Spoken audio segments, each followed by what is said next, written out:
The red warning light on my console blinked 3 times before settling into a steady glow. I tapped the screen, frowning. "That's the 3rd time the pressure sensor's given me that reading," I said, mostly to myself. My fingers moved across the control panel of the DSV Horizon with practiced ease, running through the final system checks. Despite having done this routine hundreds of times, today felt different. A knot had formed in my stomach around breakfast and hadn't gone away. I adjusted my position in the pilot's seat, trying to get comfortable in the cramped cockpit. The submersible was state-of-the-art, but that didn't mean it was roomy. Every inch served a purpose, and comfort ranked low on the priority list. The radio crackled. "Jeff, I'm seeing that pressure anomaly too, probably just a calibration issue." Kyle's voice came through clear in my headset. Kyle Casey had been my technical support for the last 6 dives, and I trusted his judgment. Still, I wanted to be certain.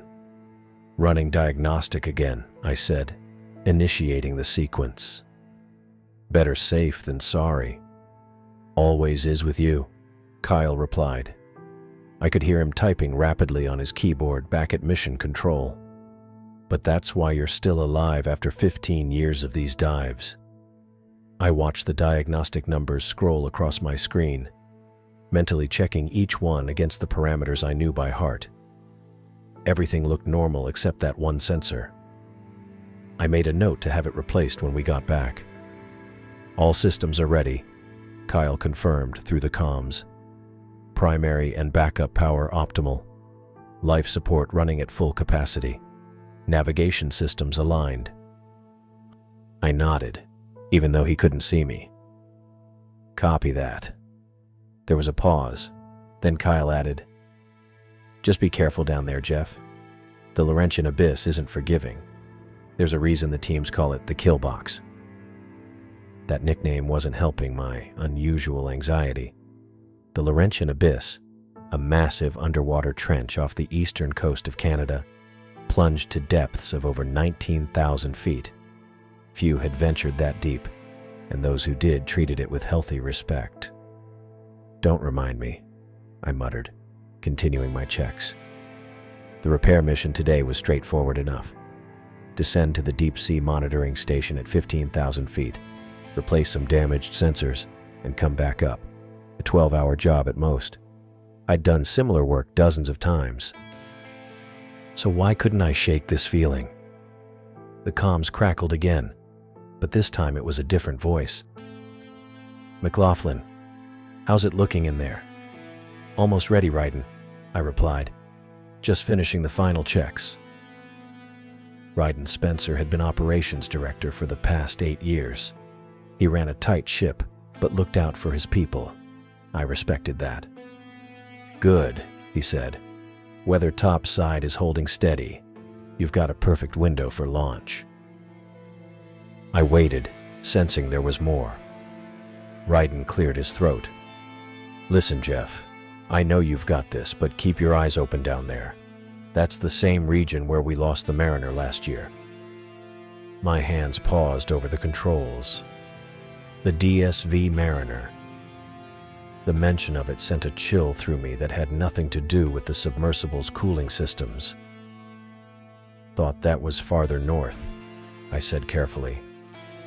"Check the coordinates again this morning. You'll be within 10 nautical miles of their last known position." I swallowed. The Mariner's disappearance was still raw for many of us. A routine mission gone catastrophically wrong, with all hands lost. Spencer Burke had been piloting, an experienced guy I'd trained with years back. The official report cited catastrophic hull failure, but something about that explanation never added up.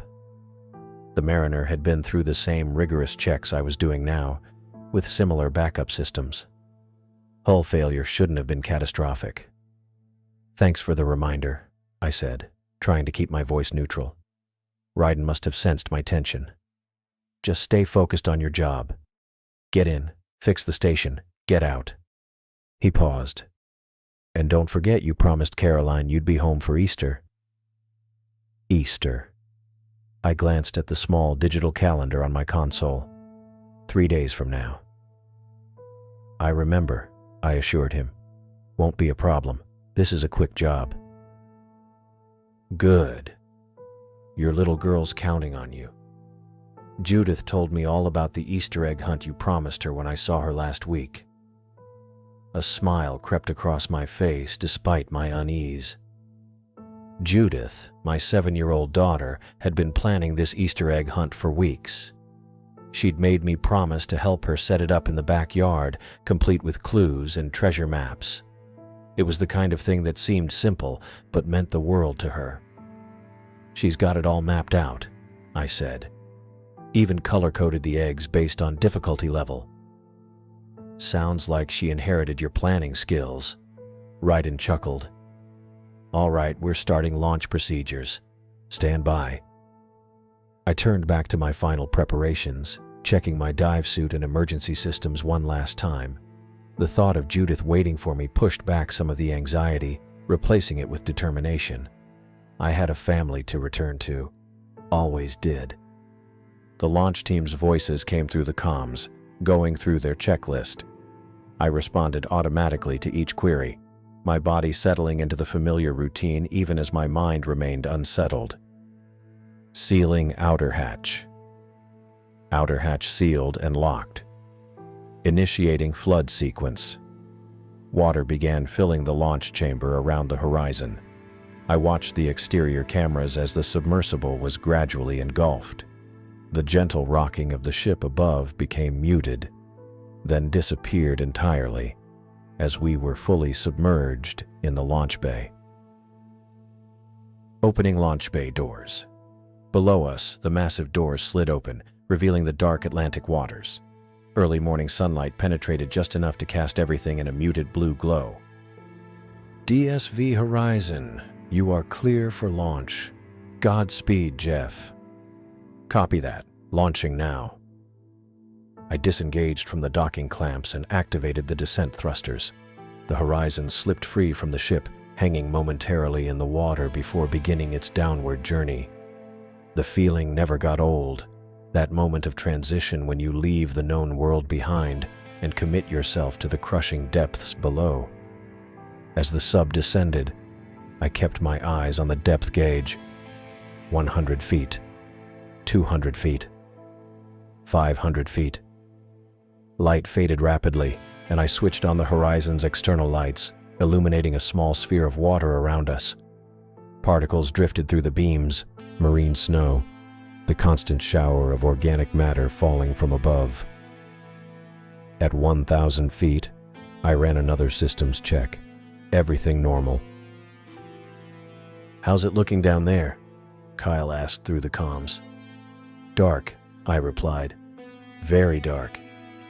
Always the poet, aren't you, Jeff? I didn't respond to his attempt at humor. My mind had drifted back to the Mariner. Spencer Burke had been a good pilot, cautious and thorough. We'd trained together at the Deep Submergence School, spent countless hours in simulators preparing for every possible emergency. I'd been to his wedding, met his parents. What had gone wrong that day? The official story, catastrophic hull failure, was plausible enough. These depths were unforgiving, and even a small breach could turn fatal in seconds. But Spencer knew that.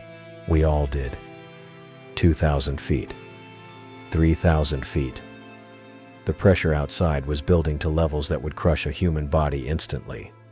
Inside the Horizon, protected by its specialized hull, I felt nothing but a slight temperature drop. Passing 5,000 feet, I reported. All systems normal. The Mariner had reached nearly 16,000 feet before communications cut out.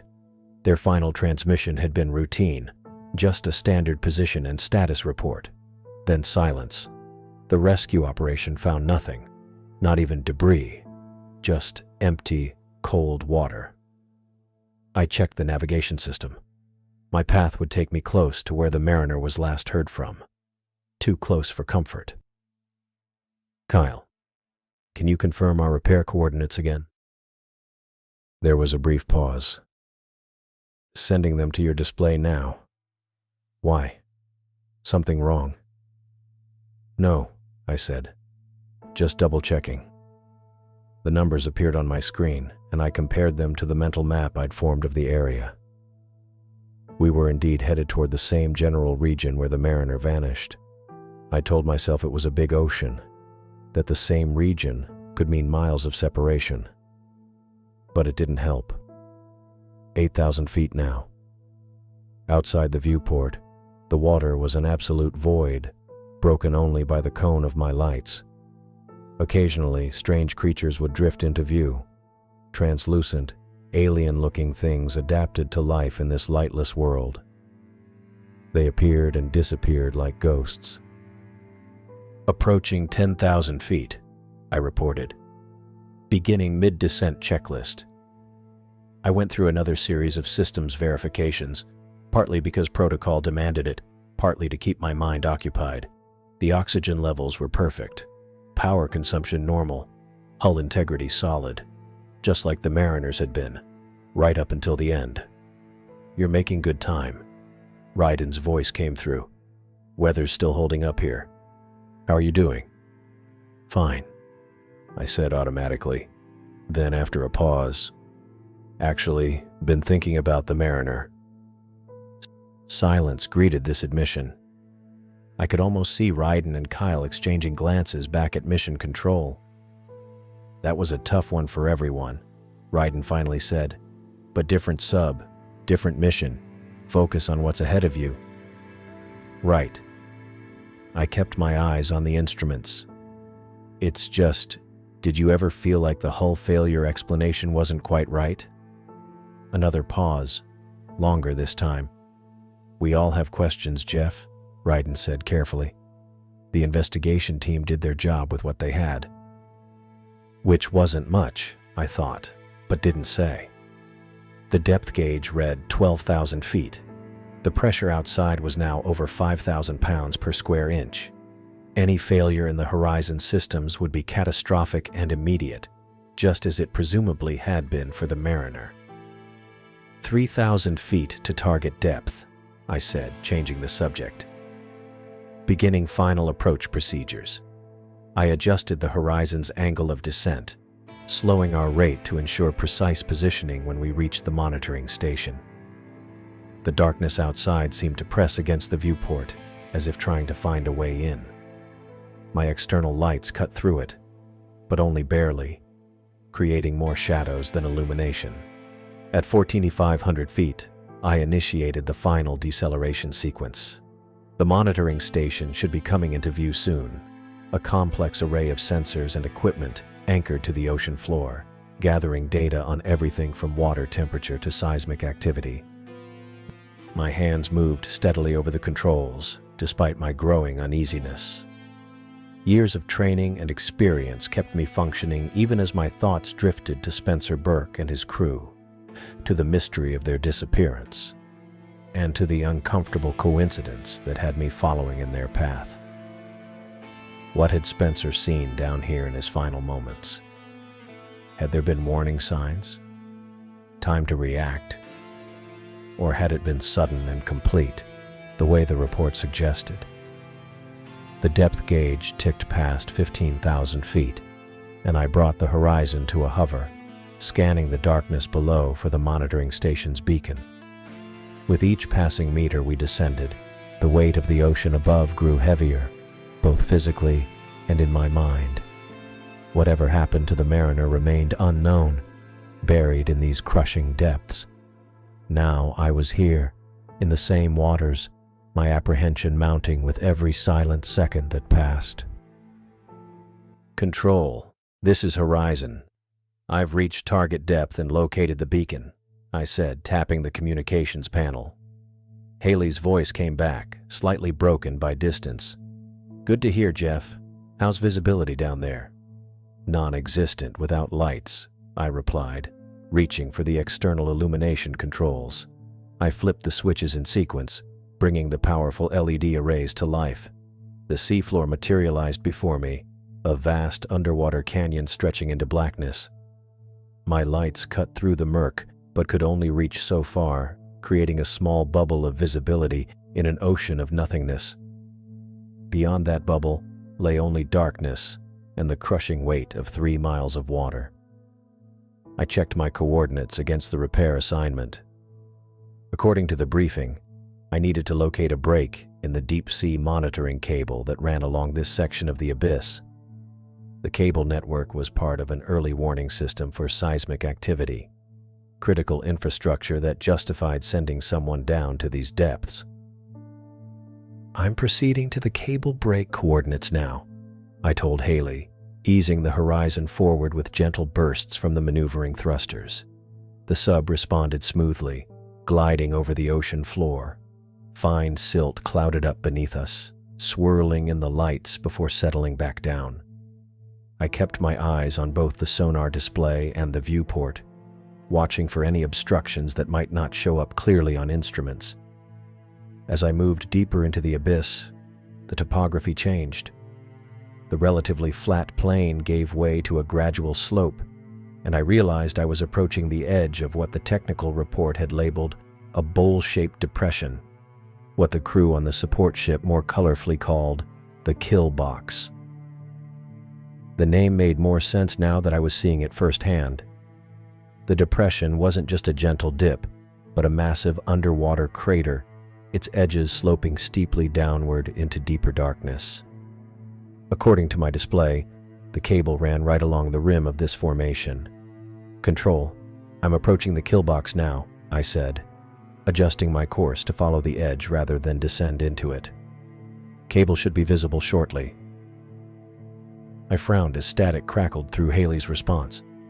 "Copy that. Keep us post. Any visual."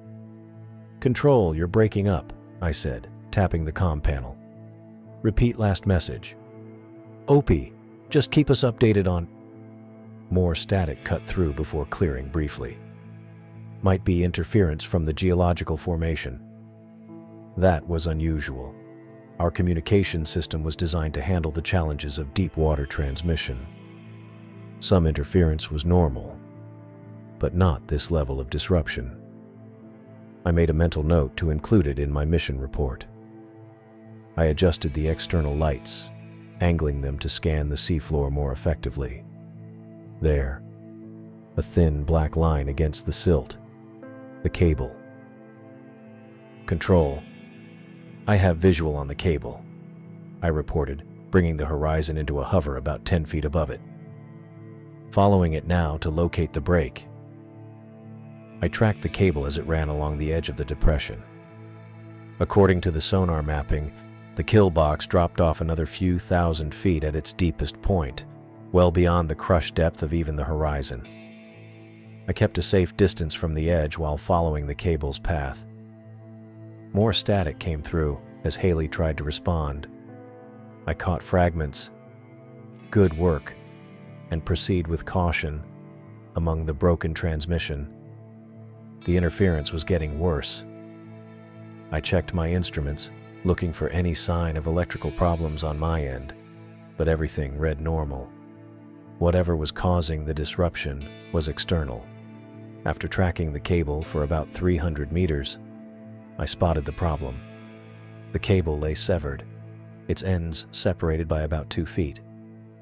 I maneuvered the horizon for a closer look, bringing the sub into a stable position directly above the break. "Control, I've located the break." Preparing to examine it with the external cameras, I switched to the high-definition camera feed, zooming in on the damaged section. What I saw made me pause. The break wasn't ragged or crushed, as I'd expect from natural damage. Both ends were clean, the protective sheathing peeled back to reveal the inner wiring. It looked almost deliberate. "Control, this doesn't look like accidental damage," I said, still studying the image. "The cut is too clean. Looks like someone took a giant pair of wire cutters to it." More static. Then Haley's voice broke through clearly for a moment. "What do you mean, Jeff? Are you suggesting—" before dissolving into noise again. "I'm saying this cable wasn't damaged by natural causes. I replied, knowing she might not hear all of it. It appears to have been cut intentionally. That made no sense. Who would come down to these depths just to cut a monitoring cable? And how? The Horizon was one of only a handful of submersibles rated for these depths, and none had been authorized for operations in this area since the Mariner. I pushed that thought aside and focused on the job at hand. Whatever had caused the damage, my task was to repair it. "Beginning repair procedure," I announced, even though I wasn't sure how much was getting through to control. I powered up the repair arms, mechanical manipulators that extended from the Horizon's underside, equipped with tools for underwater cable work. As I prepared to grab the first section of cable, something on my sonar display caught my attention. A large object moving at the edge of my detection range, about 300 meters away. I froze, hands hovering over the controls. The object was big, much bigger than any fish that should be down here, and it was moving with purpose, not drifting with currents. "Control, I'm picking up something on sonar," I said, my voice steady despite the sudden spike in my heart rate. "Large object, approximately 300 meters southeast of my position, moving slowly along the edge of the depression." I adjusted the sonar settings, trying to get a clearer reading. The object had to be at least 30 feet long, maybe larger. Nothing that size should be here, not at these depths. "Control, do you copy? I've got an unidentified contact down here." Through the static, I caught fragments of Haley's response. "Read you. What kind of size?" I kept my eyes fixed on the sonar display. The object maintained its course for several seconds, then suddenly changed direction, heading toward me. "Object is changing course," I reported, my hand moving to the Horizon's thruster controls. "It's coming my way, moving to a defensive position." I eased the submersible back from the cable, gaining some distance while keeping the repair site in view. The object continued its approach, closing to within 200 meters. Then, as suddenly as it had appeared, the contact vanished from my sonar. I scanned all frequencies, adjusting sensitivity settings. Nothing. "Control, the contact has disappeared from sonar. I repeat, contact is no longer visible on instruments." I switched to external cameras, sweeping them in the direction where I'd last detected the object. The lights cut through maybe 50 feet of water before the darkness swallowed everything. Whatever was out there could be just beyond my field of vision. Haley's voice broke through again. "Jeff, do you want to abort? We can reschedule the repair." "Negative," I replied, taking a deep breath. "I'm already here. Let's get this done and get out." I returned the Horizon to position over the cable brake and extended the repair arms again. As I worked to bring the severed ends together, I couldn't shake the feeling that I was being observed. Every few seconds, I glanced at the sonar display and out into the darkness beyond my lights. Nothing appeared, but the feeling persisted, like being watched by hidden eyes. I clamped the first section of cable and began stripping back the damaged insulation. The repair kit contained a splice junction that would reconnect the severed ends, restoring the data flow through the cable. My hands moved methodically through the procedure, muscle memory taking over despite my unease. Strip the outer sheath, expose the fiber optic core, clean the ends, align the junction box. All the while the darkness pressed in around the Horizon's bubble of light. The vastness of the abyss stretched in every direction, hiding whatever had triggered my sonar. I couldn't stop thinking about the clean cut in the cable. This wasn't natural damage. Someone, or something, had done this deliberately. The same someone or something that might be watching me right now from just beyond my lights. "Steady now," I muttered to myself, guiding the micro-welding tool to seal the connection point. I'd been at it for about 30 minutes, making good progress on restoring the severed line. The manipulator arms responded to my movements with surgical accuracy as I prepared the next section of cable. That's when the sonar pinged again. My head snapped toward the acoustic display. The contact had returned, and this time it was much closer. Whatever had been lurking at the edge of my detection range was now moving directly toward the horizon. "Control. I've got that sonar contact again," I said, toggling the comm switch. "Moving on an intercept course. Speed approximately 12 knots. Haley's voice came back broken and choppy. "Reading you. What kind of? Confirm size." I adjusted the gain on the sonar, trying to get a better reading. The object was massive, easily 3 or 4 times the length of my submersible. And unlike before, it wasn't maintaining distance. It was coming straight for me. I switched to the external camera feeds, scanning the darkness beyond my lights. Nothing yet. But the sonar didn't lie. Something big was out there, and it was closing fast. Then I saw it. A shape materialized at the edge of my lights, impossibly large and moving with purpose. At first, I could only make out sections, a massive tail sweeping through the water, creating powerful currents that rocked the horizon. Then the creature banked, turning to reveal its full profile, and I felt my body go cold. It was a shark. But not just any shark. The creature must have been at least 60 feet long, with a girth that dwarfed my submersible.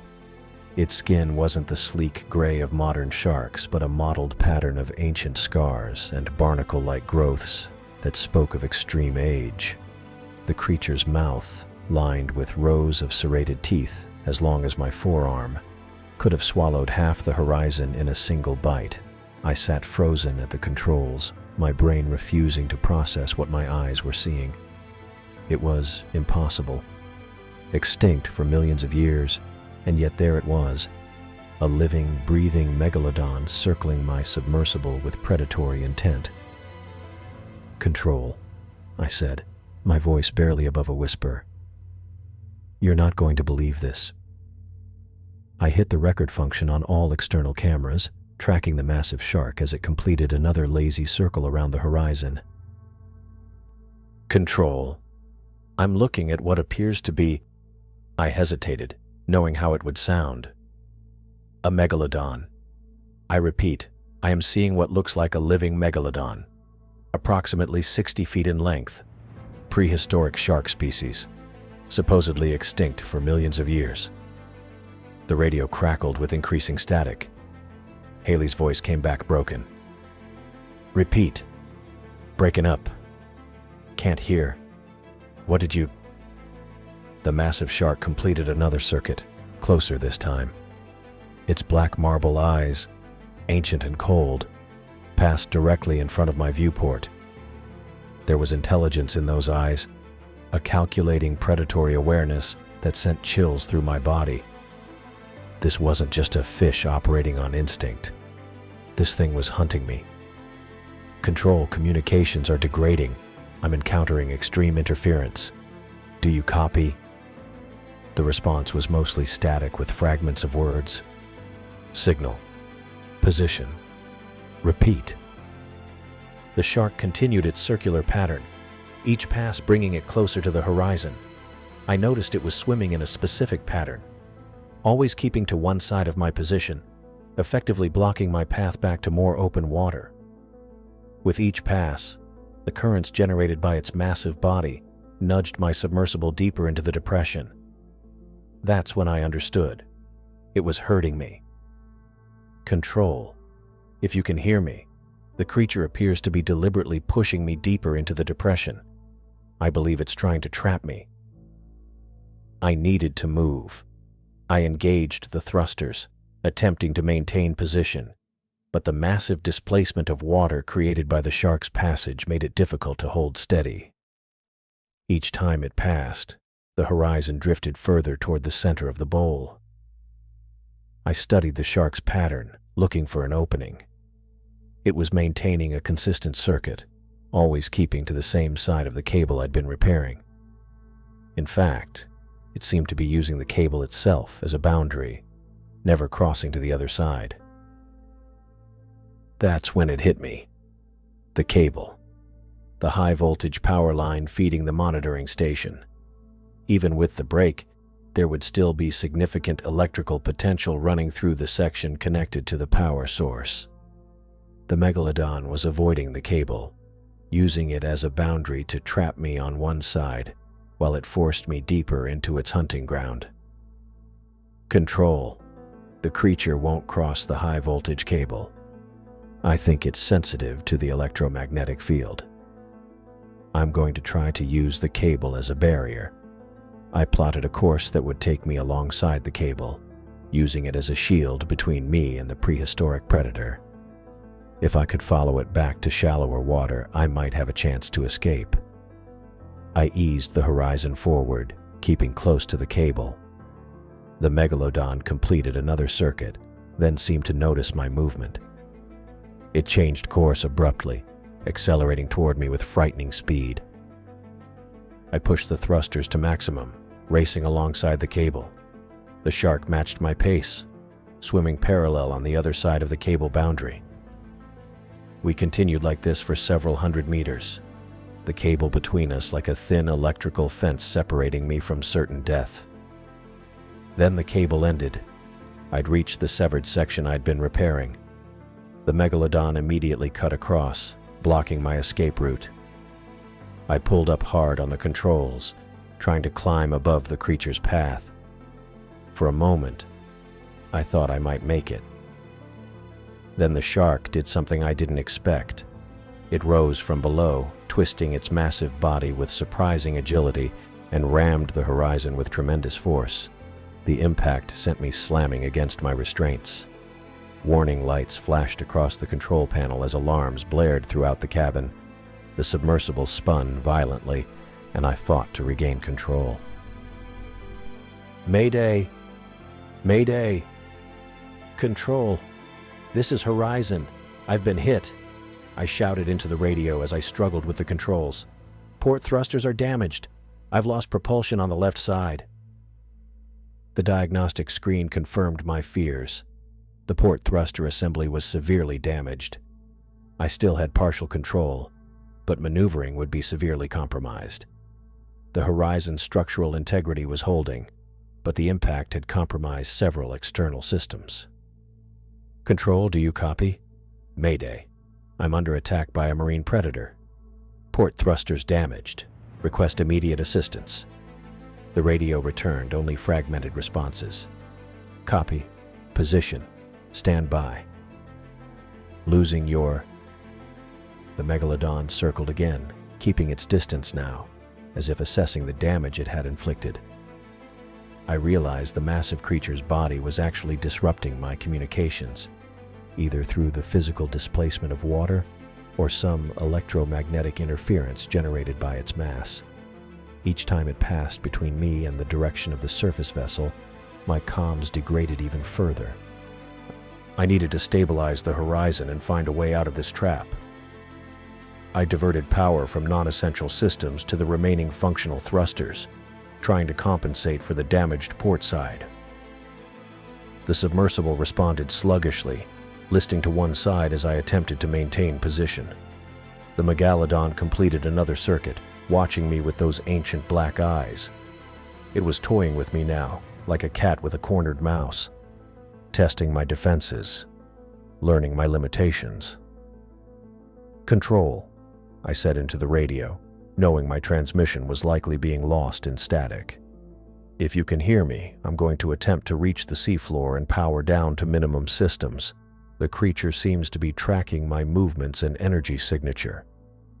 Through the broken static, I heard only, negative, do not, repeat, maintain. The warning lights continued to flash as the Horizon's damaged systems struggled to compensate. I was running out of options. The megalodon circled patiently, waiting for its moment to strike again. I cut power to the external lights, hoping to make myself less visible. Maybe the creature hunted primarily by sight, like its smaller cousins. It was a gamble, but I needed any advantage I could get. The cockpit felt smaller in the darkness, illuminated only by the glow of instrument panels. The sonar ping continued its steady rhythm, tracking the massive predator as it moved in a wide circle around the horizon. The sonar contact changed direction suddenly, heading straight for me. I braced myself, gripping the control yoke with white knuckles. The impact came from below, less violent than before but purposeful. The horizon rocked upward, then settled back as warning lights flickered across the console. "Playing with your food," I muttered, watching the creature retreat on sonar.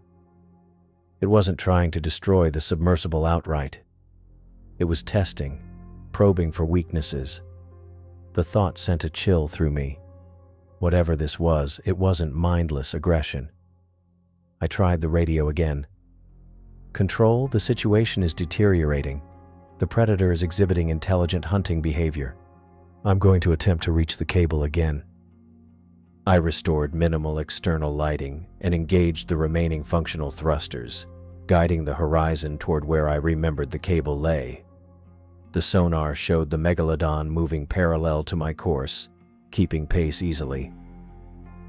As I approached within 50 meters of the cable, the massive shark cut across my path, forcing me to veer away or risk another collision. "You don't want me near that cable, do you?" I said to myself, noting the behavior. Each time I tried to approach the cable, the creature intercepted, herding me back toward the deeper section of the underwater canyon. For the next 30 minutes, I made 4 more attempts to reach the cable from different angles. Each time, the result was the same. The megalodon would appear, forcing me away. On the 5th attempt, I pushed harder, trying to slip past before it could intercept. The creature responded with shocking speed, slamming into the starboard side of the horizon with enough force to send me flying against the restraint harness. New alarms joined the chorus of warnings. The impact had damaged the aft thruster assembly, reducing my maneuverability even further. The hull integrity monitor showed yellow warning indicators at 3 points along the starboard side. "That's going to leave a mark," I said through clenched teeth, rubbing my shoulder where the harness had dug in. I killed the thrusters and let the horizon drift to a stop, buying time to think. An hour had passed since the first attack, and I was losing this game of cat and mouse. I checked the life support readouts. Oxygen reserves stood at 18 hours remaining. Under normal circumstances, that would be more than enough to complete the mission and return to the surface. But these weren't normal circumstances. At the current rate of damage, the horizon's critical systems would fail long before the air ran out. I watched the sonar as the megalodon completed another circuit around the submersible. Its pattern was becoming predictable, a wide loop followed by a closer pass, always keeping itself between me and the cable.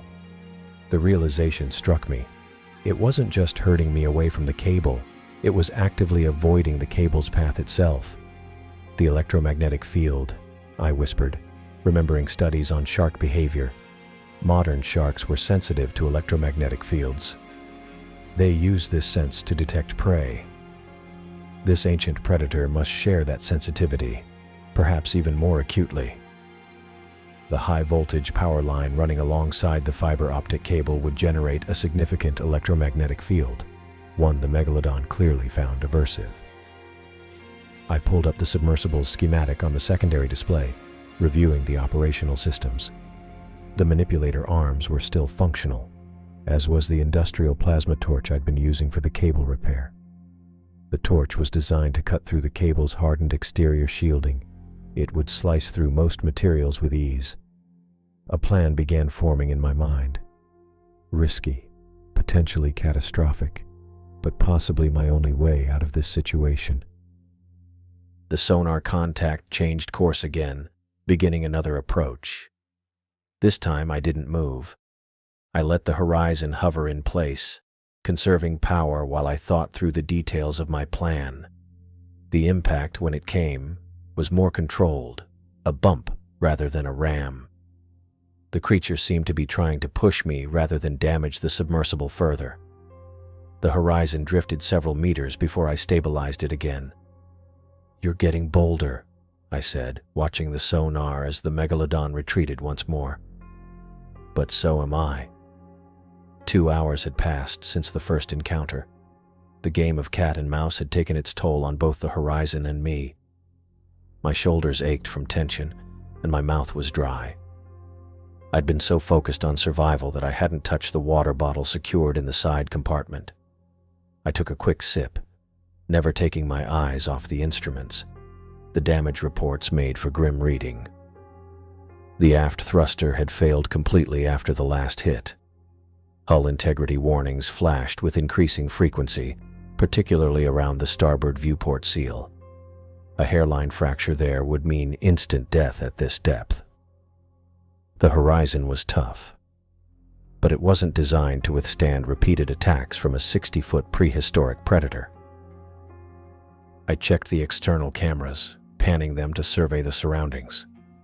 The seafloor sloped away into the deeper part of the canyon, where the megalodon seemed determined to drive me. Perhaps that was its territory, or maybe it had a reason for wanting me there. Either way, I had no intention of finding out. The cable lay approximately 200 meters to my east, running along the edge of the depression. If I could reach it, I might have a chance. But the megalodon had made it clear it wouldn't allow that. Not directly anyway. I reviewed my plan again, looking for flaws.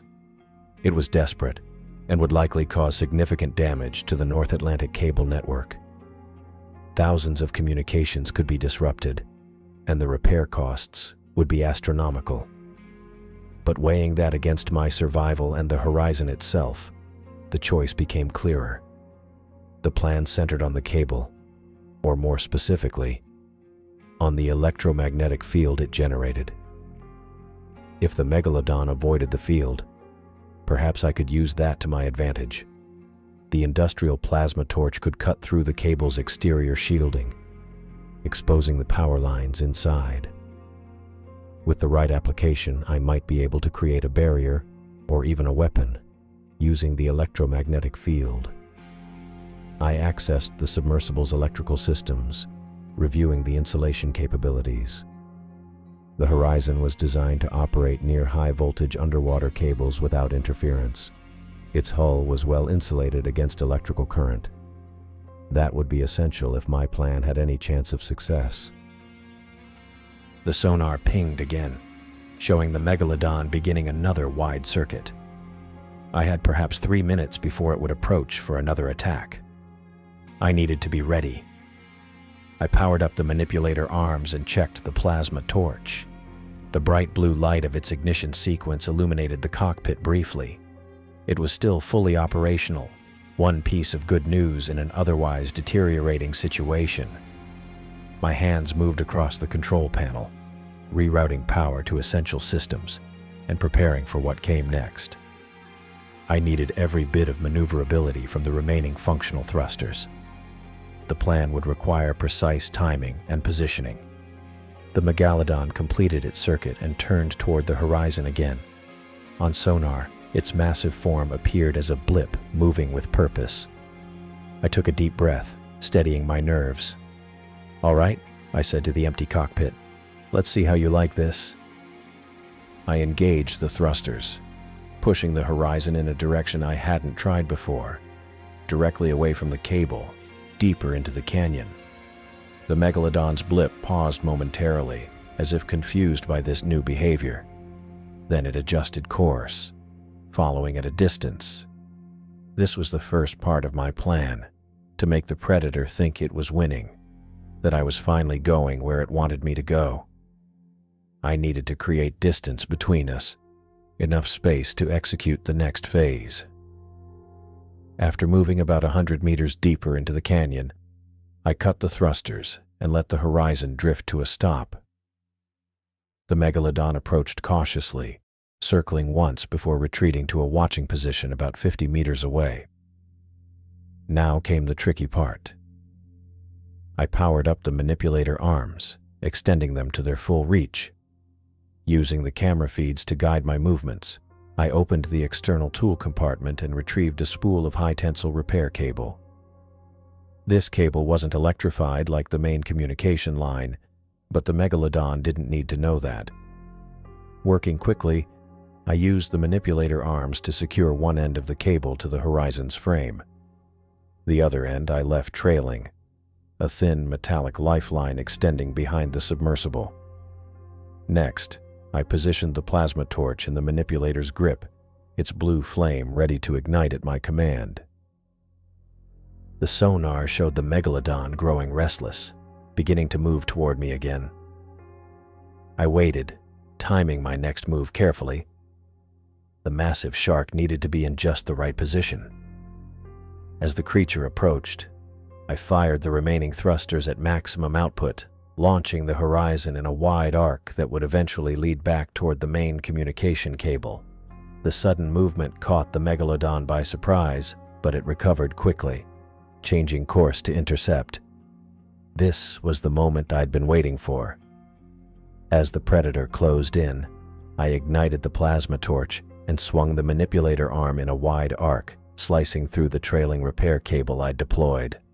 The severed end sparked dramatically in the water, a visual effect I hoped would trigger the megalodon's electromagnetic sensitivity. The reaction was immediate. The massive shark veered away from the sparking cable end, breaking off its attack run. I continued my arc toward the main communication line, trailing the sparking decoy behind me. The megalodon followed at a greater distance now, wary of the unusual electrical display. I checked the power reserves. The plasma torch was an energy hog, and I couldn't maintain this deterrent indefinitely. But I only needed it long enough to reach the main cable. The communication line appeared in my external cameras, a dark snake against the pale silt of the seafloor. I adjusted course, bringing the horizon alongside it. The megalodon paced me from a distance, clearly conflicted between its desire to attack and its aversion to the electromagnetic field. Now came the most dangerous part of my plan. I positioned the horizon directly above the communication cable and prepared the plasma torch for its real purpose. What I was about to do would likely constitute a federal offense, deliberately damaging critical infrastructure. But given the choice between legal consequences and being eaten by a prehistoric monster, I'd take my chances with the courts. "Sorry about this," I muttered as I guided the plasma torch toward the cable's outer shielding. The blue flame made contact, slicing through the hardened exterior with surprising ease. Beneath the outer layer lay the power lines that energized repeater stations along the cable's length. These carried enough voltage to power a small town, and hopefully enough to create an electromagnetic barrier strong enough to deter the megalodon. The sonar showed the massive shark circling back toward me, accelerating as it sensed what I was doing. It knew I was interfering with the cable, the very thing it had been preventing me from reaching. I needed to work faster. The plasma torch cut deeper, exposing the power conduits. I didn't need to sever them completely, just expose enough to create the electromagnetic disturbance I needed. The manipulator arms moved with precision, peeling back layers of insulation. The megalodon closed the distance rapidly, a torpedo of ancient muscle and teeth heading straight for the horizon. I had seconds, not minutes, to complete my work. Come on," I urged, watching the creature's approach on sonar, while guiding the plasma torch through its final cuts. The exposed section of cable began to emit a visible disturbance in the water, a shimmer that indicated the powerful electromagnetic field was leaking into the surrounding environment. The megalodon was less than 30 meters away when I finally pulled back from the cable, positioning the horizon directly behind the exposed section. The massive shark continued its charge, seemingly intent on one final, devastating attack. "That's it," I whispered, watching its approach. Just a little closer. The megalodon entered the disturbed water surrounding the exposed cable section. The effect was immediate and dramatic. The massive creature convulsed, its sleek body contorting as it encountered the electromagnetic field. It veered sharply away, retreating into the darkness beyond my lights. I didn't waste the opportunity. I engaged the remaining functional thrusters, pushing the horizon along the path of the cable, using it as a guide toward shallower water. The sonar showed the megalodon circling at a distance, unwilling to approach the cable again. My plan was working, but I wasn't safe yet. The damage to the horizon was severe, and I still had thousands of feet of ascent ahead of me. The hull integrity warnings continued to flash, and the power reserves were dropping faster than they should have been. But I had a path out now, a corridor of relative safety alongside the very cable I'd been sent to repair. I checked the sonar again. The megalodon had disappeared from range, but somehow I knew it wasn't gone. It was waiting, watching, looking for another opportunity. I glanced at the exposed section of cable behind me, knowing I'd created a significant problem for the network operators. But I'd worry about explaining that later, if I made it to the surface. The megalodon appeared on sonar again, approaching from behind but maintaining a respectful distance from the cable. It paced me like a wolf following a traveler on a protected path, waiting for a misstep. I kept the horizon steady, hugging the cable line as I continued toward shallower water. Suddenly, the massive shark accelerated, moving on an intercept course that would bring it to me before I could react. It had found a gap in my defense, a section where the cable curved away, creating space for an attack. The creature closed the distance with frightening speed, ready for another devastating strike against the already damaged horizon. I keyed the emergency broadcast button and shouted into the radio, "Control, this is Horizon. I'm cutting the main cable. No choice. Megalodon's attacking. If you can hear this." The static overwhelmed my voice. I tried again. "Repeat. I am cutting the main power cable to create an electrical discharge. Expect total communication blackout." No response came back except garbled noise. I couldn't even tell if they heard a word I said. The radio crackled uselessly, and I knew I was truly on my own now. I pushed the remaining functional thrusters to maximum output, fighting against the current to position the horizon alongside the underwater cable. The sub shuddered from the strain, the damaged propulsion system struggling to maintain precise control. I only had one shot at this. Come on," I muttered, watching the distance counter tick down as I approached the cable. The manipulator arm controls were already prepped, and I wasted no time extending the mechanical appendage toward the thick black line that represented my only hope of survival. The industrial plasma torch at the end of the manipulator arm looked small against the massive cable. The torch was designed for precision underwater repairs, not for the desperate measure I was about to attempt. I checked the power levels, still enough juice to cut through the outer sheathing and expose the high-voltage conductors inside. On the sonar, the megalodon closed the gap between us. It would reach me in less than 30 seconds. My hands shook slightly on the manipulator controls, and I forced myself to breathe slowly, deliberately. This required precision. The cable's outer sheathing was reinforced with Kevlar and titanium weave, designed to withstand the crushing pressures of the deep ocean. The plasma torch would cut through it, but not instantly. 20 seconds. I activated the torch. Even through the horizon's thick viewport, I saw the water around the cutting point start to boil and steam. The manipulator arm held steady as the superheated plasma began to eat through the first layer of the cable's protective covering. 15 seconds. "Come on, cut faster," I said through gritted teeth. The torch made progress, but not quickly enough. I watched as the first layer gave way, revealing a secondary protective shell beneath. 10 seconds.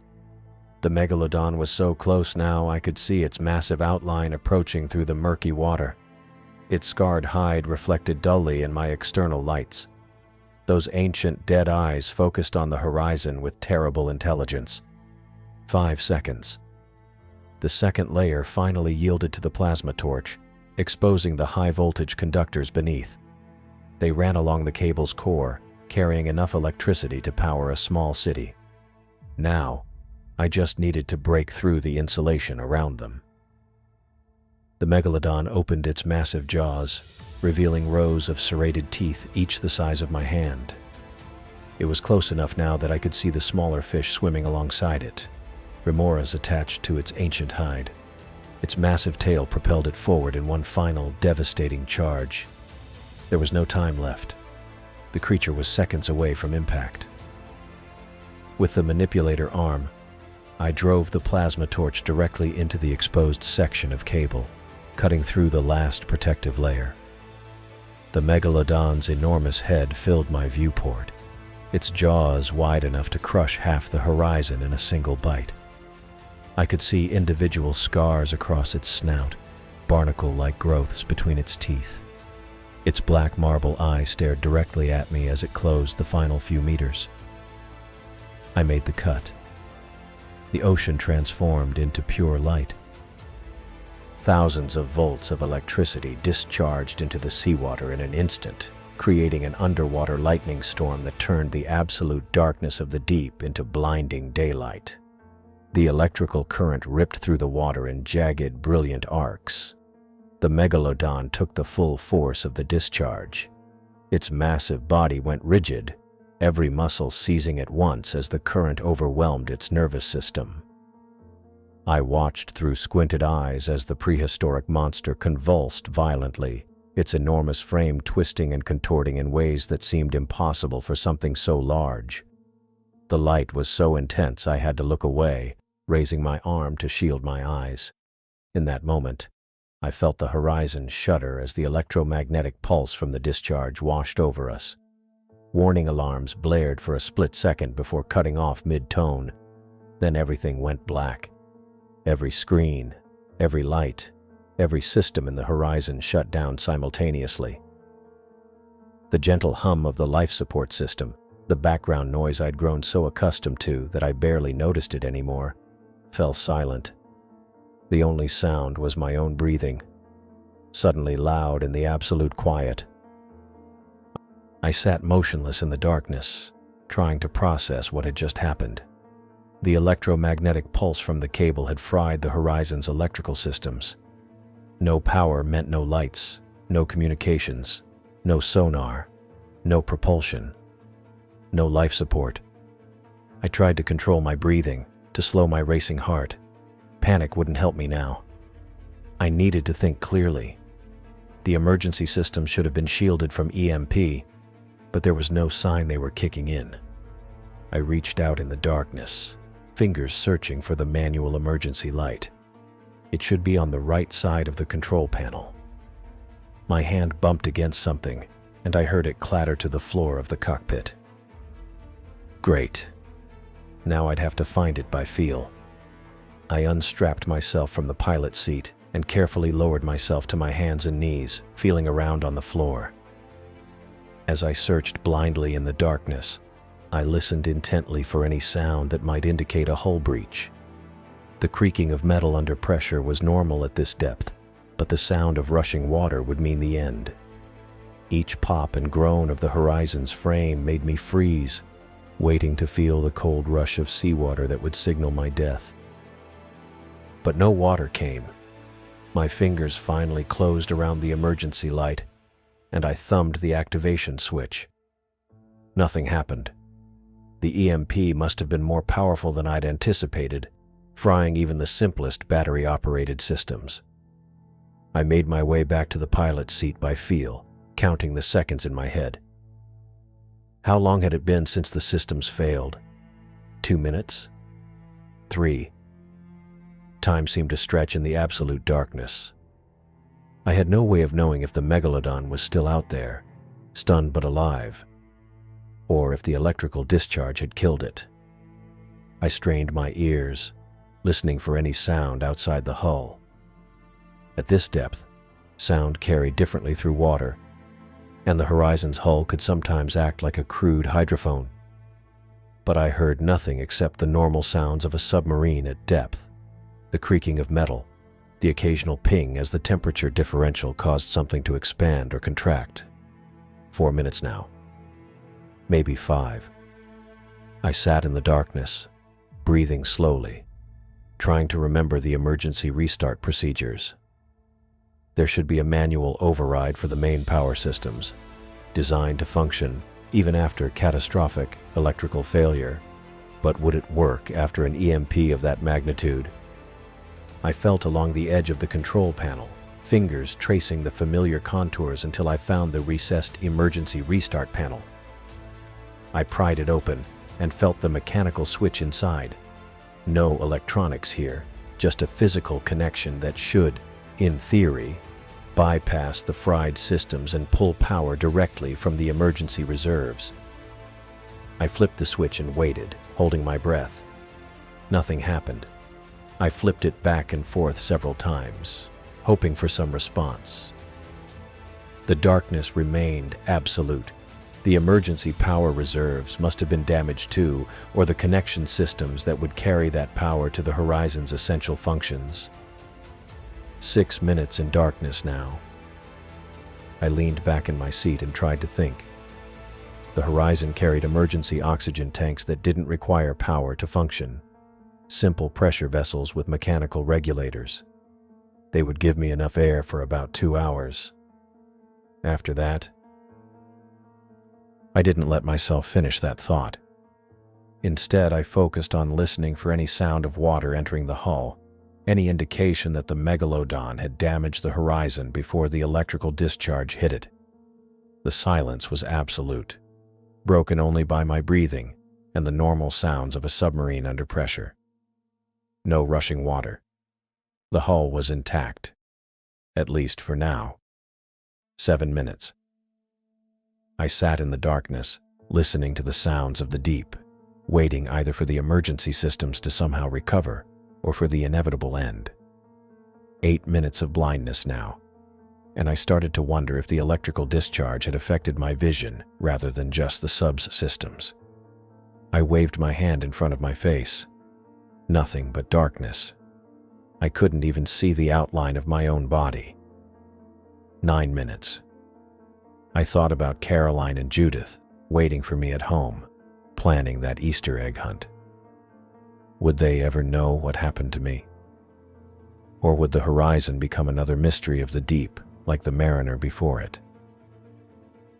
10 minutes in darkness. I closed my eyes, then opened them again, seeing no difference. The complete lack of visual input was disorienting. I focused on my other senses, the feel of the pilot's seat beneath me, the taste of recycled air, the sound of my own heartbeat in my ears. And then faintly I heard something else, a soft electronic tone, barely audible. I held my breath, straining to hear. Yes, there it was again, a quiet beep coming from somewhere in the cockpit. I felt a surge of hope. Something still had power. Something had survived the EMP. I listened carefully, trying to locate the source of the sound in the darkness. It wasn't coming from the main control panel, but from somewhere to my left. I reached out, fingers searching blindly until they encountered a small device mounted on the wall, the backup communication beacon, designed to activate automatically in case of total system failure. The quiet beeping continued, steady and reassuring in the darkness. I wasn't completely cut off. The beacon would be sending out an emergency signal, broadcasting the Horizon's location and distress status to any receiver within range. Whether anyone would receive that signal at this depth, or whether help could reach me in time, I had no way of knowing. But as I sat in the disabled submarine, floating blind in the abyss, I listened to that soft, steady beeping, and focused on one simple fact. I was still alive, and the hull was holding. I strained my ears, listening for any sound of rushing water that would signal the end. The hull creaked and groaned under the immense pressure, but no water came. The soft chirp of rebooting systems broke through the darkness. I blinked as dim red emergency lights flickered to life around me, casting the horizon's interior in a bloody glow. The emergency power had kicked in, at least some of it. I checked my watch. Nearly 20 minutes had passed since the electrical discharge. "Come on, give me something," I muttered, tapping at the control panel. One by one, subsystems began reporting in, each accompanied by a weak electronic tone. The primary display remained dark, but the secondary monitors sputtered to life with basic telemetry. The external camera system rebooted next, initially showing nothing but grainy static before resolving into murky views of the abyss. I cycled through each camera feed, searching for any sign of the massive predator. Camera 1, nothing but darkness. Camera 2, silt slowly settling back to the sea floor. Camera 3, the severed cable drifting lifelessly in the current, no longer crackling with electricity. The megalodon was gone. Either the shock had driven it away or, more likely, injured it severely enough to send it retreating into the darkness. I released a breath I hadn't realized I was holding. "Status report," I said aloud, the sound of my own voice oddly comforting in the silence. The diagnostic screen flickered with warnings, most of them in red. Main propulsion, offline. Communications array, offline. Navigation systems, compromised. Life support, operating at minimum capacity. Power reserves, 42%. I tabbed through each system report, looking for any good news. The emergency propulsion system showed green, barely. It would provide enough thrust for a slow ascent, but nothing more. The hull integrity sensors indicated stress points along the starboard side where the megalodon had rammed us, but no critical failures. I pulled up the depth gauge, 15,243 feet. Mentally, I calculated the ascent time at emergency propulsion speeds. 16 hours minimum. Possibly longer if I needed to conserve power. 16 hours of crawling through the crushing depths, hoping the damaged systems would hold together. I had no choice. With no communications and limited life support, staying put wasn't an option. I engaged the emergency propulsion system, feeling a slight vibration as the backup thrusters activated. The horizon began to rise, painfully slow, like trying to climb a mountain with a broken leg. On the depth gauge, the numbers ticked down with agonizing sluggishness. 15,240, 15,238, 15,235. At this rate, I'll be old and gray before we hit the surface, I said to the empty cockpit, trying to keep my spirits up. But the joke fell flat even to my own ears. I knew what this meant. 16 hours of solitude, with every system on the edge of failure. The temperature reading caught my attention. 62 degrees Fahrenheit and dropping. The heating system was compromised, drawing too much power for the emergency reserves to sustain it. I'd need to make a choice soon about power allocation. I prioritized the systems, propulsion, life support, minimal lighting, and just enough power to keep the external cameras and sonar operational. Everything else would have to go. I began the shutdown sequence for the non-essential systems, watching as sections of the control panel went dark, one by one. 3 hours into the ascent, the depth gauge read 14,782 feet. The temperature had fallen to 58 degrees. Not dangerously cold yet, but uncomfortable enough that I had zipped my dive suit up to my neck for extra warmth. The oxygen level indicator had dropped from 97% to 94%, falling slower than I'd feared, but falling nonetheless. I kept my eyes on the external camera feeds, cycling through them every few minutes. The emergency lights cast only a small bubble of visibility around the horizon, beyond which the ocean remained an impenetrable black wall. The sonar pinged steadily, showing nothing but the vast emptiness surrounding me. 5 hours in, depth 14,103 feet, temperature 54 degrees, oxygen 91%. I'd developed a routine: check the gauges, scan the cameras, listen to the sonar, repeat. It gave me something to focus on besides the creaking of the hull and my own ragged breathing. I caught myself taking deeper breaths than necessary and made a conscious effort to slow my respiration. Every molecule of oxygen counted now. I'd been trained for this. Controlled breathing exercises were standard for all deep submersible pilots. Inhale for 4 seconds. Hold for 7. Exhale for 8. Repeat. The pattern helped calm my racing thoughts. 7 hours. Depth 13,340 feet. Temperature 51 degrees. Oxygen 88%. My fingers had grown stiff with cold, making it difficult to operate the controls. I rubbed my hands together, trying to restore circulation, then tucked them under my armpits when not in use. The isolation was starting to wear on me. No radio contact, no human voices, just the mechanical hum of the emergency propulsion and the rhythmic ping of the sonar. I found myself talking aloud just to break the silence. "Come on, old girl.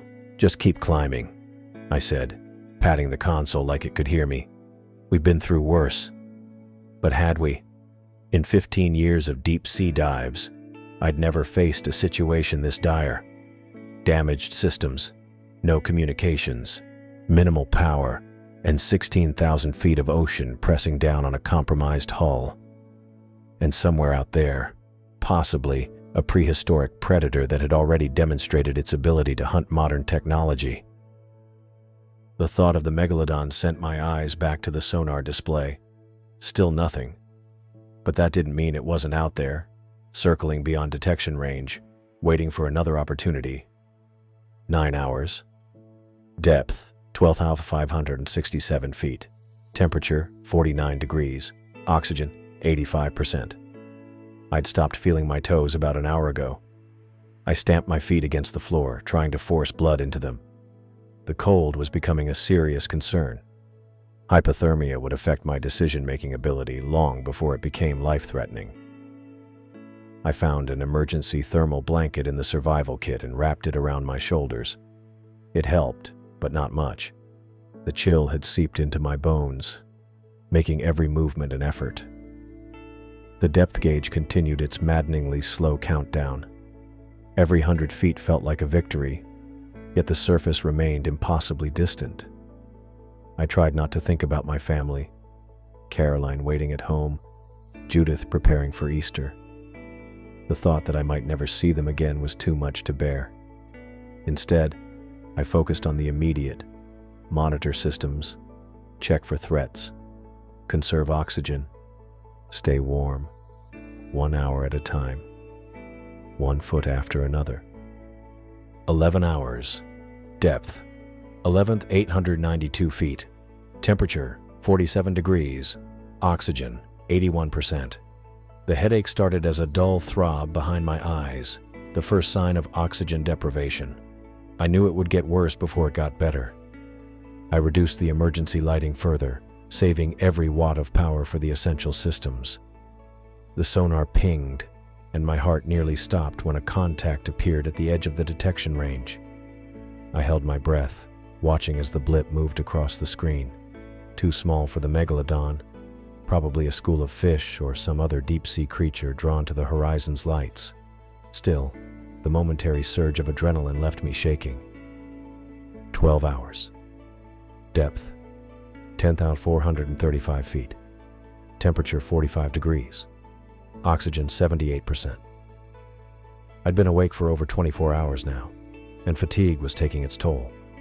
My eyelids felt like they were weighted with lead, and more than once I caught myself drifting off, only to jerk awake in panic. Sleep was dangerous. I needed to stay alert, to monitor the systems, to be ready if something went wrong. but my body was fighting against me, demanding rest I couldn't afford to give it. I pinched the skin on the back of my hand, hard enough to leave marks. The sharp pain cleared my head momentarily. I did it again whenever I felt myself slipping. 13 hours. Depth, 8,121 feet. Temperature, 44 degrees. Oxygen, 75%. I was shivering continuously now, my teeth chattering uncontrollably. The thermal blanket seemed to make little difference. I'd lost feeling in my fingers and had to watch them move across the controls to ensure they were doing what I intended. The headache had intensified, joined by a persistent dizziness that made the cockpit seem to tilt and spin around me. Classic symptoms of oxygen deprivation. I knew what was happening, but knowing didn't make it any easier to fight. Keep it together, I told myself, the words slurring slightly. Just a few more hours. But those hours stretched before me like an eternity. And all the while, the oxygen levels continued to fall, the temperature continued to drop, and the hull continued to creak under pressure. 14 hours. Depth, 7,344 feet. Temperature, 43 degrees. Oxygen, 71%. Something changed in the quality of the darkness outside. It was still black, but less absolute somehow. I was ascending into waters where some faint light from the surface might penetrate. Or maybe it was just wishful thinking, my oxygen-deprived brain seeing what it wanted to see. The emergency propulsion system coughed and sputtered, causing the horizon to shudder alarmingly. For one terrible moment, I thought we were going to stop ascending, stranded just shy of safety. But the thrusters steadied, resuming their labored push toward the surface. 15 hours. Depth, 5,776 feet. Temperature, 42 degrees. Oxygen, 68%. My vision had narrowed to tunnels, dark spots floating at the edges. I forced myself to keep checking the gauges, the cameras, the sonar. Check, record, check again. The routine was all that kept me conscious. The depth gauge became my lifeline, each foot of ascent a small victory against the crushing darkness. 5,500 feet. 5,400 feet. 5,300 feet. Moving toward light, toward air, toward life. The hull creaked loudly, a prolonged groan of metal under stress. I froze, listening for the catastrophic sound of rupturing steel, but the noise subsided, leaving only the steady hum of the emergency propulsion and my own labored breathing. 16 hours. Depth, 4,102 feet. Temperature, 41 degrees. Oxygen, 64%. The dizziness was constant now, making it hard to focus on the instruments. I kept blinking, trying to clear my vision, but the dark spots remained, growing larger by the minute. Outside, the blackness had definitely lightened to a dark blue. Not imagination this time. I was ascending into the mesopelagic zone, where sunlight could penetrate, however faintly. The knowledge gave me a surge of renewed determination. I was going to make it. I had to. The sonar pinged, registering a large contact far below.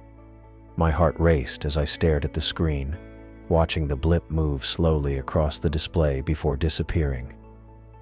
Too deep to be a threat now, but a reminder that the megalodon was still out there, still hunting in the abyss. Each hour brought both hope and mounting dread.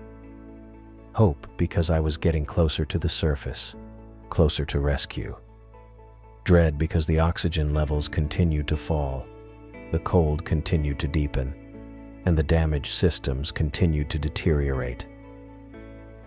The depth gauge read 500 feet when the emergency propulsion system sputtered and went silent. My hands, stiff with cold, scrambled across the control panel. Nothing. I tapped the gauge, watching the needle hold steady. The ascent had stopped. "No, no, no," I said through chattering teeth. "Not now, not when we're this close." The red emergency lights cast everything in a bloody hue. I checked the power reserves, 18%. Oxygen levels, 52%. Temperature inside the cabin, 39 degrees. My fingers had lost most of their feeling, and my thoughts moved sluggishly through my oxygen-starved brain. I considered my options. The emergency ballast release would bring the Horizon to the surface, but it would be a one-way trip. Once I pulled that lever, the submarine would rocket upward, potentially causing more damage to the already compromised hull. But with propulsion gone and oxygen levels dropping, I was out of choices. My hand found the red emergency handle under the console. I pulled it with what little strength I had left. A deep rumbling vibrated through the hull as the ballast tanks emptied. For a moment, nothing happened. Then, the Horizon lurched upward. I grabbed the arms of my seat as the ascent accelerated. The depth gauge spun backward, 400 feet, 300 feet, 200 feet, faster than I'd seen it move in hours. The hull groaned under the changing pressure, metal creaking and popping. I closed my eyes, willing the battered submarine to hold together for just a few more minutes. A sudden jolt nearly threw me from my chair. Light flooded through the viewport, not the artificial glow of the submarine's lights, but real, natural sunlight. The Horizon bobbed and settled, and I realized with a surge of relief that we had reached the surface. I pressed my face against the cold glass of the viewport. Blue sky, white clouds, the most beautiful sight I'd ever seen. 16 hours in darkness, 16 hours of slow ascent through the crushing depths, and now, finally, air and light. Movement on the horizon caught my eye. A ship, the Poseidon, our research vessel, was cutting through the waves toward me, its wake a white slash against the blue. They'd been waiting, tracking the emergency beacon. They'd found me. I tried to stand, but my legs wouldn't cooperate. 16 hours in the pilot's seat had left them numb and unresponsive. I settled back and watched the Poseidon draw closer, its massive hull dwarfing my tiny submarine. Relief and exhaustion washed over me in equal measure. I was alive. I had survived the depths. I had escaped the Megalodon. The Poseidon pulled alongside the Horizon, and I saw figures moving on deck. A recovery crew was preparing to retrieve the submarine and, more importantly, me. I watched through the viewport as a diver splashed into the water and swam toward the Horizon. He appeared at the viewport, giving me a thumbs up before moving to the hatch. I heard the clang of metal as they secured a line to the submarine. The hatch wheel began to turn from the outside. Fresh air rushed in as the seal broke, carrying with it the smell of salt and diesel. I breathed deeply, filling my oxygen-starved lungs. A face appeared in the opening. Ryden Spencer, operations director, his weathered features tight with concern. "Jeff, thank God," he said, reaching down to me. "Can you move?" I tried to respond, but my voice came out as a croak. I nodded instead and fumbled with my harness release. My fingers were too numb to work the buckle. Ryden climbed partway into the hatch and helped me, his warm hands moving efficiently where mine could not. "We're going to get you out of here," he said. "Haley's up top with the medical team." With Ryden's help, I managed to stand, though my legs trembled beneath me. The cold had seeped deep into my bones during the long ascent. We made our way to the hatch and Ryden climbed out first, then reached back to help me. The brightness outside was blinding after so many hours in the dim red glow of the emergency lights. I squinted against it as hands reached for me, pulling me from the Horizon onto the deck of the Poseidon. The solid surface beneath my feet felt strange after so long in the drifting submarine. Haley Marquez was there, her dark eyes wide with relief. She and Ryden helped me to a sitting position on the deck as someone draped a thermal blanket around my shoulders. The warmth was immediate and welcome, though it made my skin prickle painfully as circulation returned. "We thought we'd lost you," Haley said, her voice tight with emotion. She pressed a cup of something hot into my hands. "Drink this. It'll help warm you up." I took a sip. Sweet tea with what tasted like a healthy dose of whiskey. It burned going down but spread warmth through my chest. "What happened down there?" Raiden asked, crouching beside me. "We lost contact completely when the cable went dead. The entire monitoring network went offline. We feared the worst." I took another sip of the spiked tea, letting it thaw me from the inside. "I had to cut the cable," I said, my voice rough from disuse. "You what?" Raiden's eyebrows shot up. "I had no choice," I said. "It was the only way to—" I stopped, realizing how it would sound. A giant prehistoric shark that should have been extinct for millions of years. They'd think the oxygen deprivation had affected my brain. Haley leaned closer. "The entire eastern seaboard is experiencing outages, Jeff. Financial markets are in chaos. Whatever happened down there, it wasn't just a local event." I looked between them, seeing the concern and confusion on their faces. How could I explain what I'd seen? What I'd experienced? The massive creature that had hunted me through the depths, displaying intelligence and intent beyond what any fish should possess. "What really happened down there, Jeff?" Raiden asked again. I pulled the blanket tighter around me. "You wouldn't believe the truth," I said simply. Raiden and Haley exchanged a look I couldn't quite read. Before they could press further, a woman in a white coat approached. The ship's doctor, Dr. Chen, according to her name tag. "I need to examine him," she said firmly, gesturing for the others to give us space. "He's been in a pressurized environment with limited oxygen for over 16 hours. Raiden nodded and stood. "We'll talk later," he said to me. "Get yourself checked out first." Dr. Chen knelt beside me, pulling out a pen light and shining it in my eyes. "Follow the light," she instructed, moving it back and forth. I did as she asked, though the brightness made my head throb. "Pupils reactive but sluggish," she noted, then placed 2 fingers against my neck. "Pulse slow but steady. How's your breathing? Any chest pain?"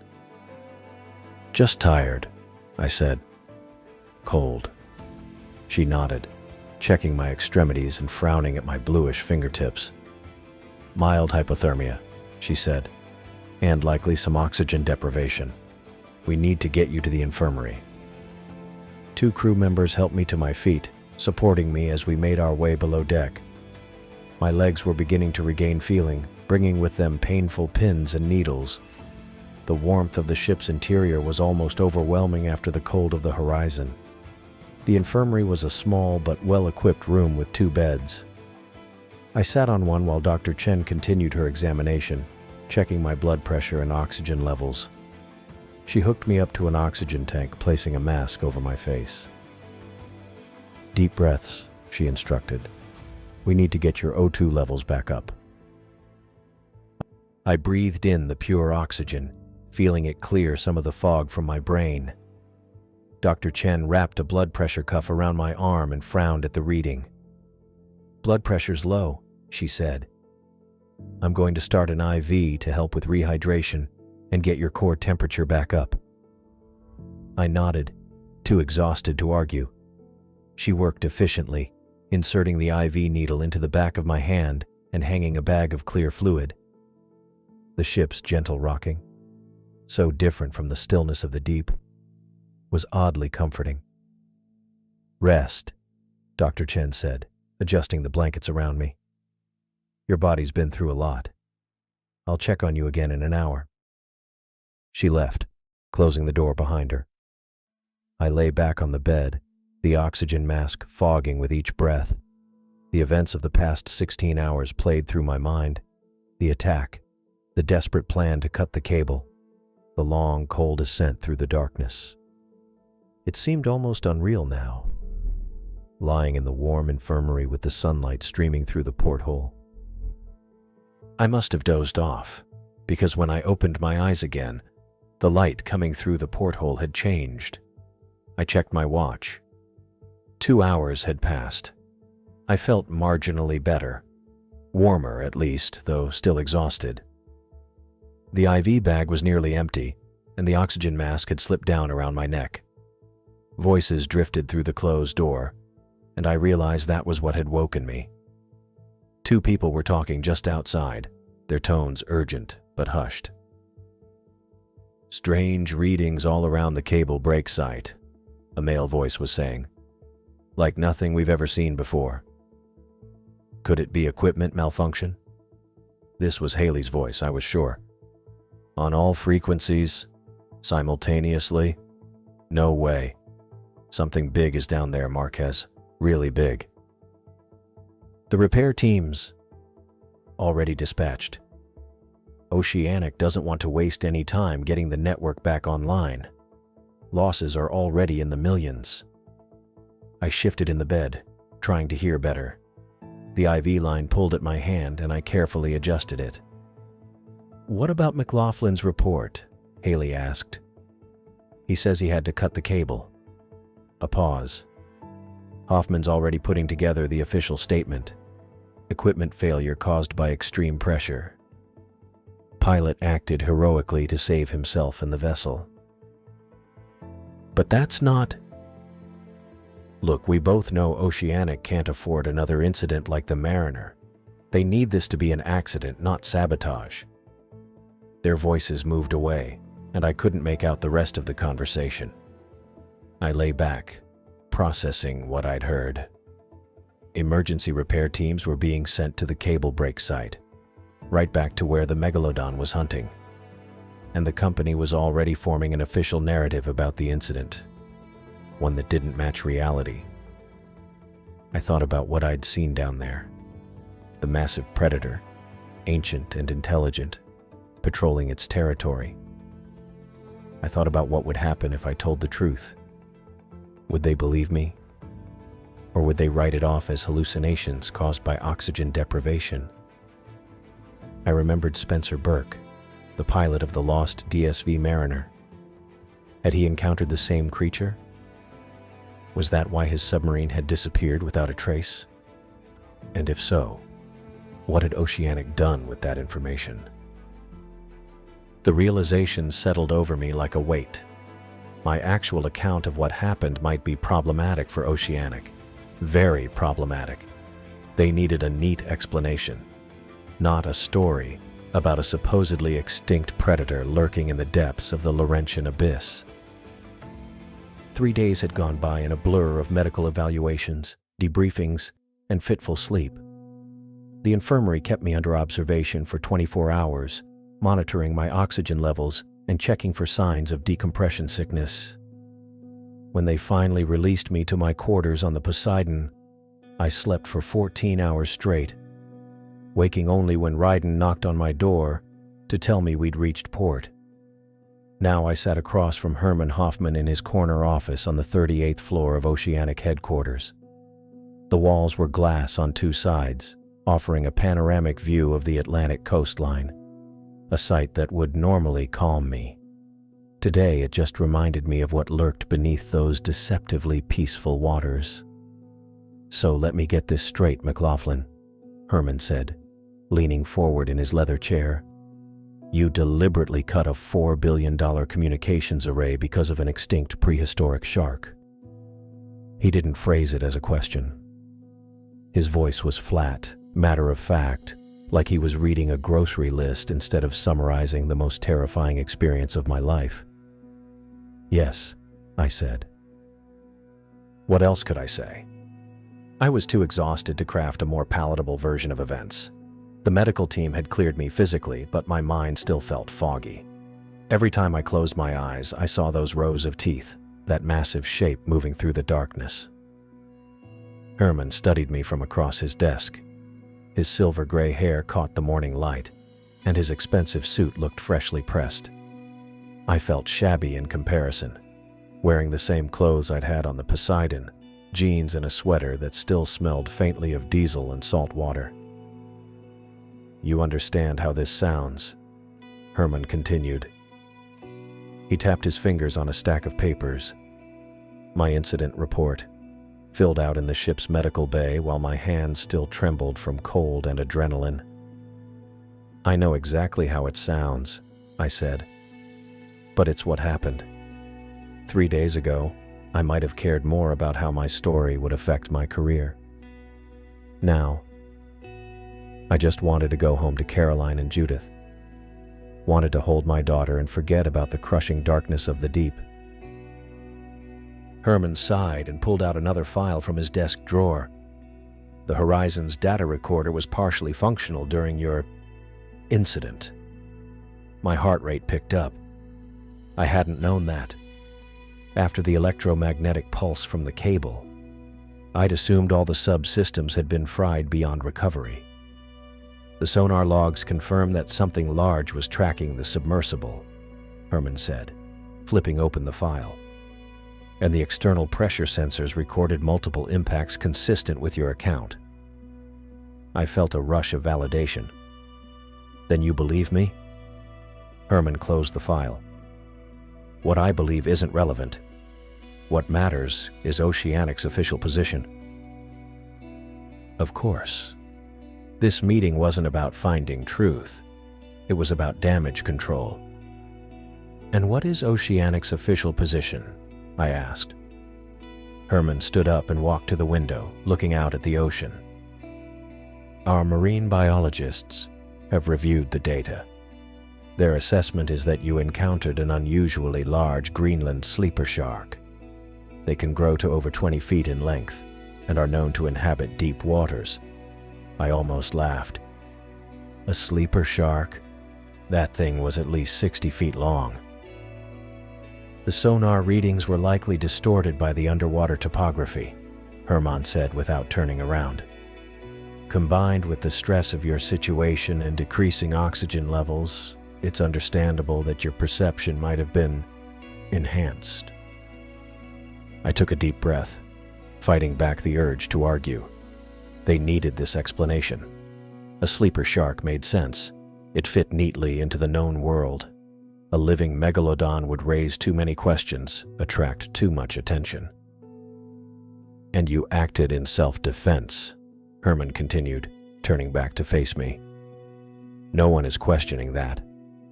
The submersible's damage patterns support a defensive response to a large marine predator." I rubbed my eyes. "What about the cable? $4 billion is a lot to write off." Herman returned to his desk and sat down. "Repair crews are already on site. We've got the Nautilus and 3 support vessels deployed. Insurance covers most of it. And the rest is a rounding error on our quarterly earnings," Herman said with a dismissive wave. "The eastern seaboard blackouts have been attributed to a cascading grid failure. The public doesn't need to know about deep-sea cables being cut." I nodded slowly. Everything was being handled, narratives constructed, problems solved. The machine was working efficiently. "So what happens to me?" I finally asked. Herman leaned back in his chair. "You're on paid leave until further notice. Medical has recommended at least 3 weeks of rest. Trauma like this needs time. And after that, we'll reassess," Herman said carefully. "Your record with Oceanic has been exemplary until now.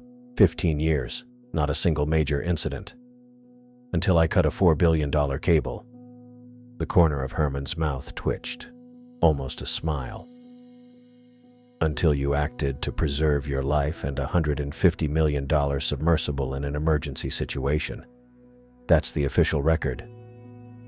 I should have felt relieved. Instead, I felt hollow. The company was protecting me because it was protecting itself. "What about Spencer Burke?" I asked suddenly. "The Mariner disappeared in the same area." Herman's expression didn't change, but something shifted behind his eyes. "That was a tragic accident. Hull failure at depth. The investigation was conclusive." "Was it?" I pressed. "Or did he encounter the same thing I did?" Herman sighed. "McLaughlin, you've been through a traumatic experience. Your oxygen levels dropped dangerously low. You were trapped in a disabled vessel for 16 hours. These circumstances can lead to misinterpretations. I wanted to argue, but what was the point? I had no proof beyond what I'd seen, and the company had already decided on their version of events. "Go home to Caroline and Judith," Herman said, his tone softening slightly. "That Easter egg hunt is still happening, isn't it?" I nodded. Judith had been planning it for weeks. 3 days ago, the thought of missing it had been my greatest fear. Now it seemed trivial compared to what I'd faced in the darkness. Herman stood, signaling the end of our meeting. "You did what you had to do down there. No one's disputing that. Take the time off. Recover." I rose from my chair, legs still a bit unsteady. The doctor had said it would take time for my body to fully recover from the oxygen deprivation and cold. "One more thing," Herman said as I reached the door. "Stay out of deep water for a while, McLaughlin. For your own good." The warning felt ominous, but his tone was casual, almost joking. I nodded and left his office. The hallways of Oceanic headquarters were busy with the usual Monday morning traffic. Engineers with coffee cups, project managers hurrying to meetings, analysts staring at tablets as they walked. Nobody paid much attention to me. News traveled slowly in a company this size, and most of these people probably hadn't heard about the Horizon incident yet. I noticed a security guard falling into step beside me as I headed toward the elevator. He was trying to be subtle about it, but his earpiece and the way he kept glancing at me gave him away. "I know the way out," I said. "Just doing my job, sir," he replied politely. "Standard procedure." Standard procedure for what? I wondered. But I already knew. I was being escorted off the premises. At the elevator, we were joined by another security guard. This one asked for my company phone and tablet. "Need to run some diagnostics," he explained with a rehearsed smile. "You'll get them back when you return from leave." I handed them over without protest. By the time we reached the ground floor, a third security officer was waiting. This one asked for my ID badge. "For updating," she said. I unclipped it from my belt and surrendered it, understanding the message clearly. I was being systematically disconnected from Oceanic, one credential at a time. Maybe temporarily, maybe permanently. They walked me all the way to the main entrance, maintaining pleasant small talk about the weather and local sports teams. It was the most polite expulsion I'd ever experienced. At the glass doors, the first guard extended his hand. "Take care, Mr. McLaughlin," he said as we shook. "Hope to see you back soon."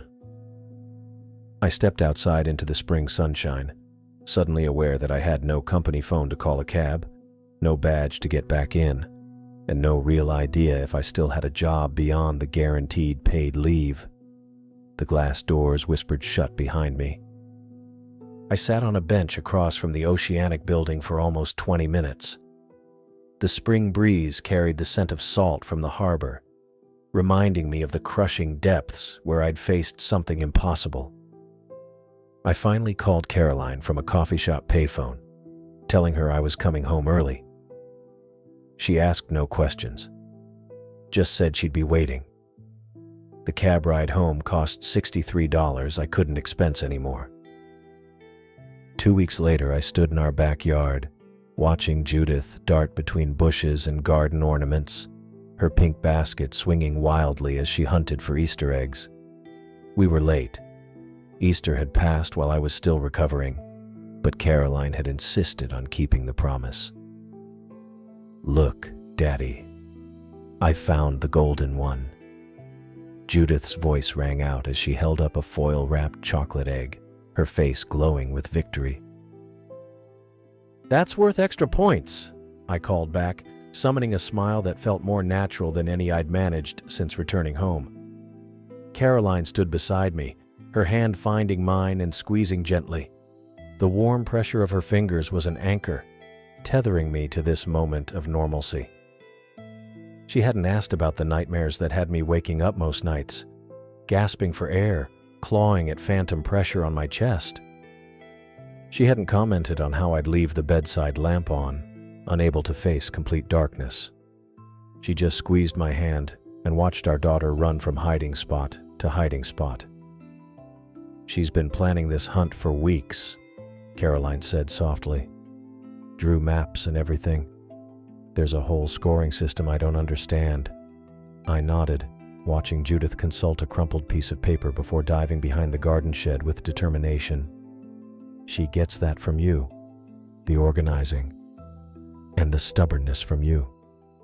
Caroline bumped her shoulder against mine playfully. "Speaking of which, have you thought more about what's next?" I had been thinking about little else. 2 weeks of paid leave stretched ahead of me like an empty sea, with no guarantee of return. Herman Hoffman's parting words had made it clear. My story about a prehistoric shark wasn't welcome in Oceanic's official narrative. I'd sunk a $4 billion cable, and they needed me quiet more than they needed me piloting. "Actually," I said, watching Judith count eggs in her basket, "I got a call yesterday from the Maritime Academy. They have an opening for an instructor in submersible operations." Caroline turned to face me, her eyes searching mine. "Teaching? You?" "Don't sound so surprised." I managed a small laugh. "I have 15 years of experience. Might as well put it to use explaining ballast systems to students instead of cutting critical infrastructure." She studied me for a moment longer before asking the question I'd been asking myself. "But what about the ocean? You've always said you can't imagine working anywhere else." The ocean. My constant companion since I was old enough to swim. I'd spent more time beneath its surface than most people spent in airplanes, trusted my life to its predictable physics and unpredictable moods. But now, when I closed my eyes, I saw only the crushing blackness, felt the phantom presence of something ancient and hungry circling in the darkness. "I can still see the water from a classroom," I said, my voice steadier than I expected. "Just might not go quite so deep for a while." What I couldn't tell her was how the thought of returning to those depths made my chest tighten. I couldn't explain the creature I'd seen, a living fossil, a predator from a time before history, forgotten by evolution, yet terrifyingly real. 60 feet of ancient hunger, with eyes that held an intelligence that haunted me. The megalodon hadn't just attacked my submarine. It had hunted me, herded me, outsmarted me at every turn. And somewhere in the Laurentian abyss, it was still there, waiting. "Well, the academy's just across the bay," Caroline said, bringing me back to the present. "You'd be home every night." I squeezed her hand back. "That's the main selling point." Judith's triumphant shout drew our attention as she emerged from behind the garage, holding up 3 eggs. "Found the bonus cache. That's 50 extra points." Caroline laughed. "I told you she has a system." I watched my daughter running across our yard, pink dress fluttering behind her, completely untouched by the darkness that had followed me home from the depths. For her, the world was still a place of Easter eggs and treasure hunts, not ancient monsters and corporate cover-ups. "I think I'll call the academy tomorrow," I said quietly. Caroline leaned her head against my shoulder. "I think that's a good idea." Later that evening, after Judith had crashed from her chocolate-fueled victory celebration, I sat at the desk in our spare room. Caroline had converted it to a home office years ago, but I'd rarely used it, spending most of my time either at sea or at Oceanic headquarters.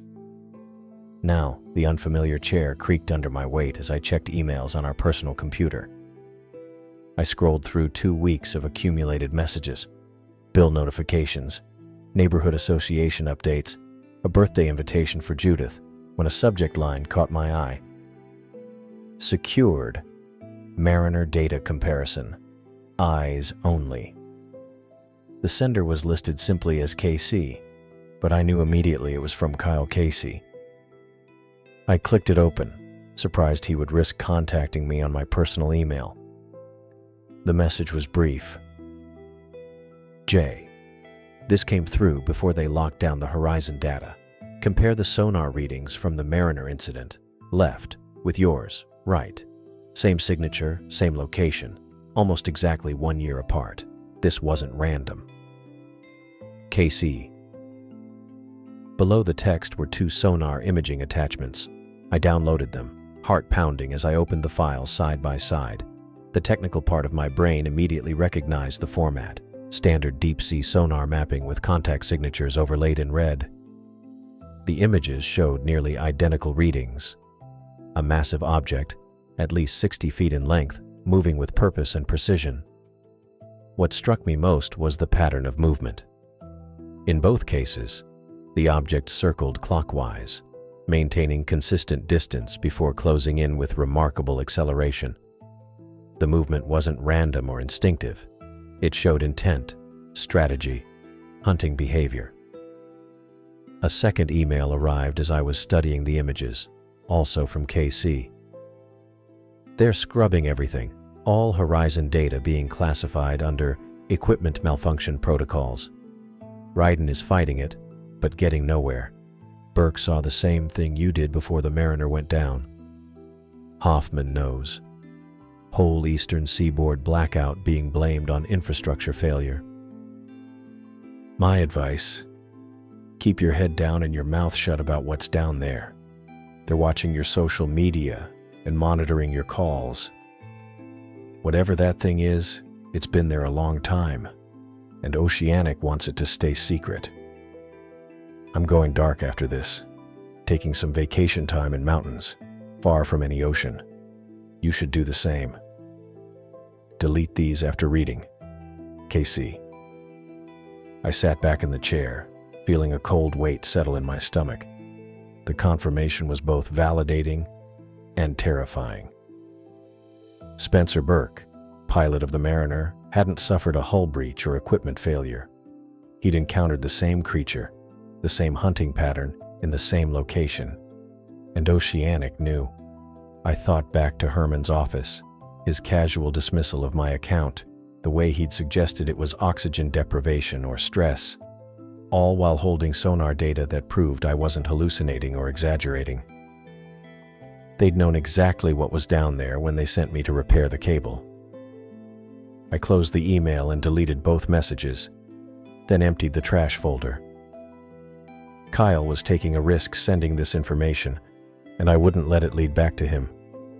But the knowledge itself couldn't be so easily erased. Spencer Burke had died because Oceanic sent him into the hunting grounds of a creature they knew existed but refused to acknowledge. Then they'd sent me to the same location, with the same result, except I'd gotten lucky. From the living room came the sound of Caroline's laughter, followed by Judith's higher-pitched giggle. I pushed back from the desk and walked to the doorway. Caroline was on the couch with Judith, looking through pictures from the Easter egg hunt on Caroline's phone.